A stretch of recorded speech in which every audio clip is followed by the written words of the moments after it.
Hello everybody, welcome back to our program that we call Menninger Mindscape.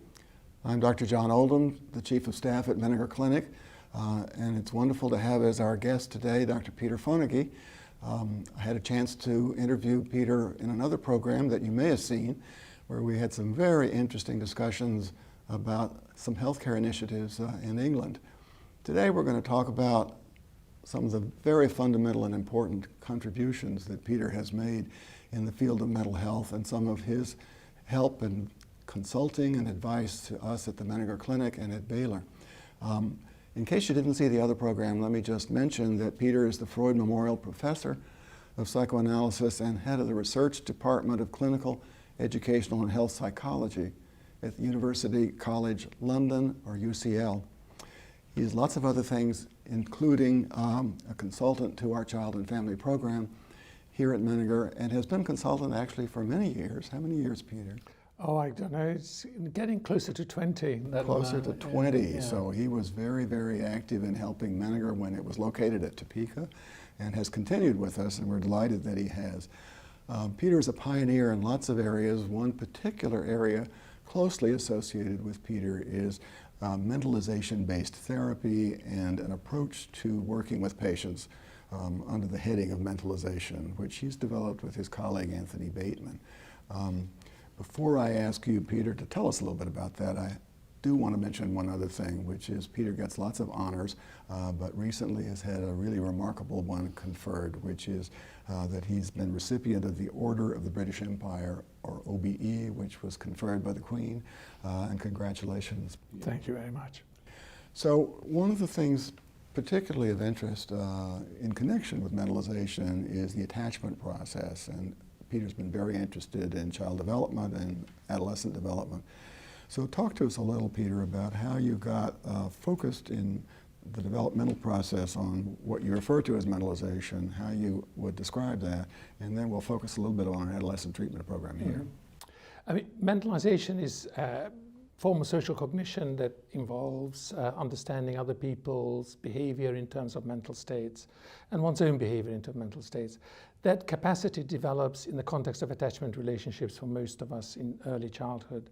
It's not particularly genetically linked. It's something that links to the quality of the environment that you're in. The more mindful, the more thoughtful, the more that the environment focuses on internal states, thoughts, feelings, wishes, beliefs, and desires, the more sensitive you are to those states in yourself and in other people. Let me interrupt to ask one question, because you referred to it as not particularly genetic, and I don't think that is the emphasis or the primary understanding.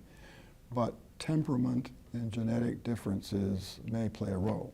Would that be correct? They may certainly play a role, but they are further up the causal pathway, so that it's the quality of the relationship that actually determines the quality of mentalizing, rather than what you genetically bring to it. Because what you genetically bring to it may your parents bring to it, or as a child bring to it.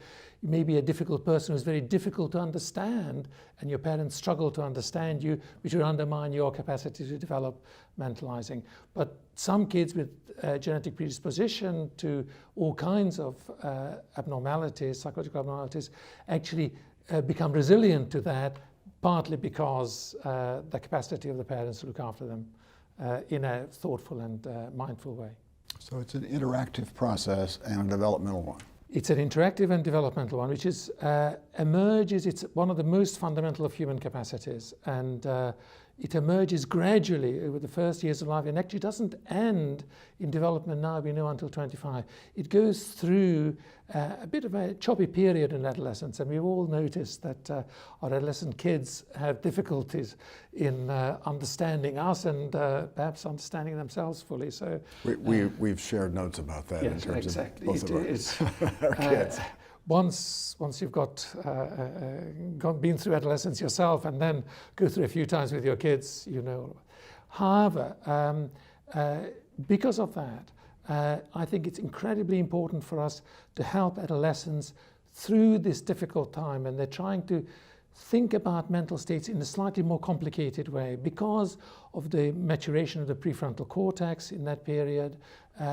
It's a qualitative leap forward in terms of their understanding of mental states, which sometimes gets them into trouble. As a consequence, very often we find that mental disorders start in adolescence that are linked to this. Self-harm being a very important one of these. In England, currently, self-harm is so common that in my childhood, 10-11% would have been unthinkable as the prevalence rate for self-harm. Now, in most schools, that is, in fact, what we find. Well, we see it over here, too, very much. In fact, a new proposed diagnosis that's being considered in the diagnostic manual is non-suicidal self-injury, which is sort of a phrase that addresses that. How do you understand that explosion of that type of behavior? Well, obviously, the social context plays an enormous role, but actually, the individual becomes vulnerable to that social context because of their their difficulties in conceiving of their own feelings and those of others in mental state terms.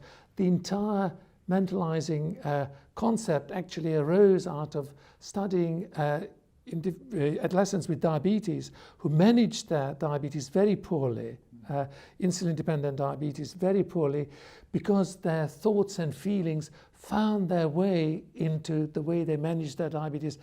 All that we needed to do to set them right was help them understand their actions more in terms of mental states and the actions of others more in terms of mental states, and it was helpful. That's very interesting. In fact, we've had some examples of some of the adolescents who are in our adolescent treatment program here in our young adult program, where that management of early onset diabetes has been a critical and life-scary, threatening problem. So bring us here in terms of what we're doing on the adolescent treatment program and how this framework you see as a very valuable way to help these young people. The Menninger Adolescent treatment program is probably, in my view, the best program currently there is nationally, and in fact probably internationally, in being focused on this specific capacity that adolescents need to develop in order to manage the new social relationships that they're desperate to get engaged with biologically.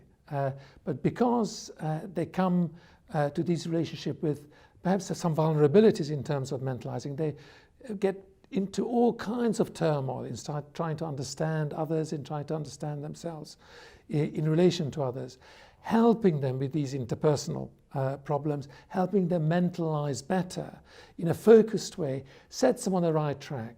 And once they're set on the right track, it actually, the rest of their social life, the rest of the world around them usually takes care of itself.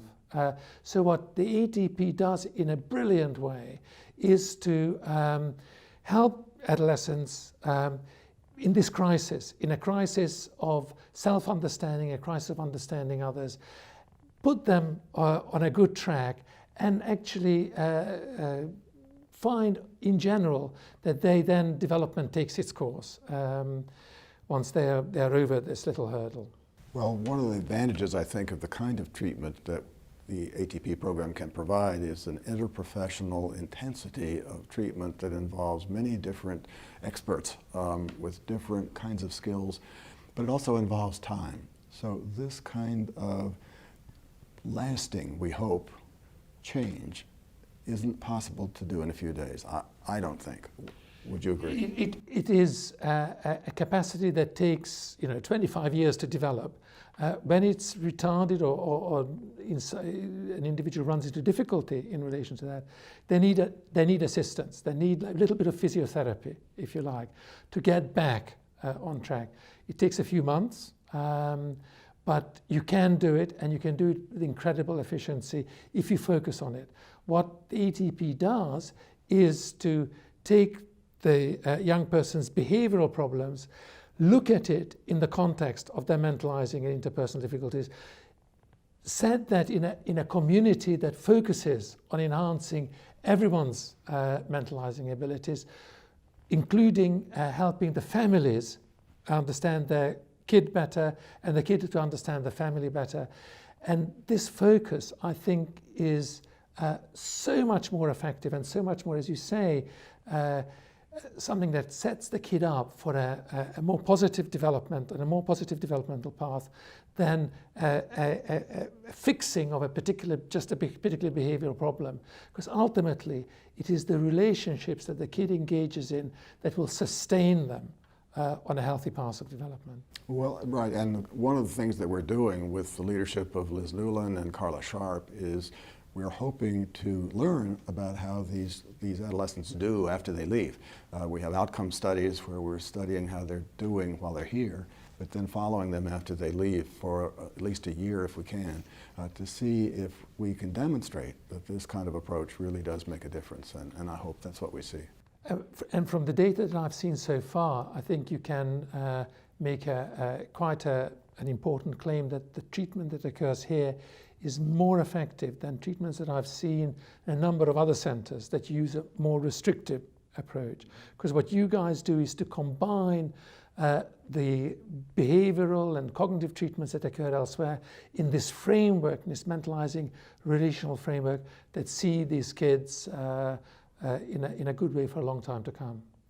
Well, I wish we had more time, Peter, to talk about this in more depth. We are always limited on these programs, but thank you so much for telling us a little bit about the nature of this program, how the concept of this treatment framework developed, but also for your steady and continuous consultation and help to us at the Menninger Clinic and in the department at Baylor. We're very appreciative of that, and your input is tremendously valuable, so we appreciate your telling us about it. It's an honor for me. Good.